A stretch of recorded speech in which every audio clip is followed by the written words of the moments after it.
Comencem a la nostra novel·la, on les podes es transformen en imatges i els sons ens transporten al castell dels Matis. Escoltarem els moments més intensos de la història de l'Ardònia, el seu naixement enmig d'una tempesta, la trobada amb en Birk i la decisió de marxar i la reconciliació final. Tanqueu els ulls. El boix es respira.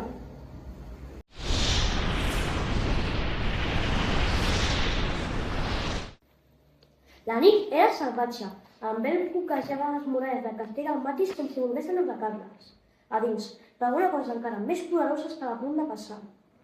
Matis, deixa'm aquí i vine aquí. La criatura no esperarà que vi la tempesta. Que tu el que vulgui. Avui neix la filla dels cops dels antimers. Que el vos senceri ho senti. Cap, els cavalls estan nerviosos. Aquesta no és una tempesta normal. He vist un tancar molt a prop de la torre del lloc. El castell s'ha obert en una esquerda enorme. Que s'esquerdi al Mansacer, si vol. Avui neix la filla dels cops dels antimers. La nena més preciosa que ha nascut mai en un castell de lladres. És una nena forta, Matis. Ha nascut amb la força del llamp. I així, mentre el castell quedava partit en dos, també naixia una història marcada per la divisió i l'esperança.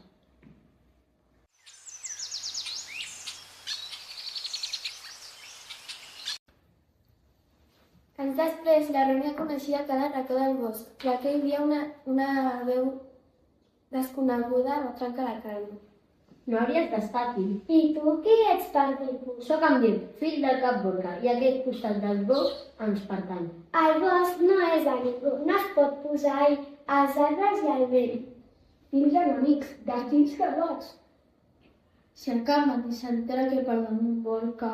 No tens por? Jo només tinc por de convertir-me en algú que odia sense pensar. Potser no som tan diferents. I així el que començava com un enfrontament es va convertir en el primer pas d'una amistat inesperada.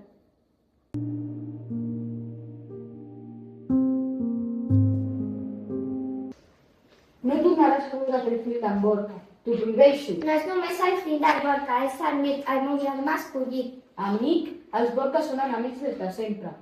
Matis, escolta-la. No puc viure odiada d'algú que no m'hagi fet res. Si el tries a ell, no ets la meva filla. Pare, sempre seré la teva filla, però també sóc jo mateixa. Estàs segura? No del tot, però sé que és el que he de fer.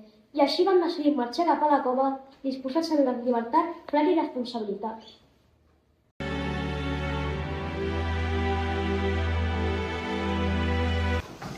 El temps al bosc havia canviat a la Rònia i en Birk. També havien canviat els adults.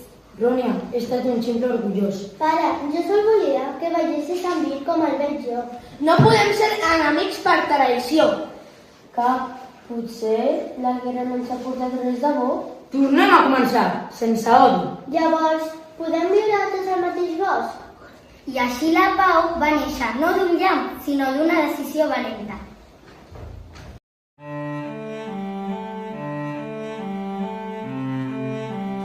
No volem arrencar l'odi. No volem repetir guerres que n'hem començat. El bosc no és de ningú. El bosc és de qui el respecta. He après que l'orgull pot separar. Però l'amor pot donar un llibre. Triem la lluita!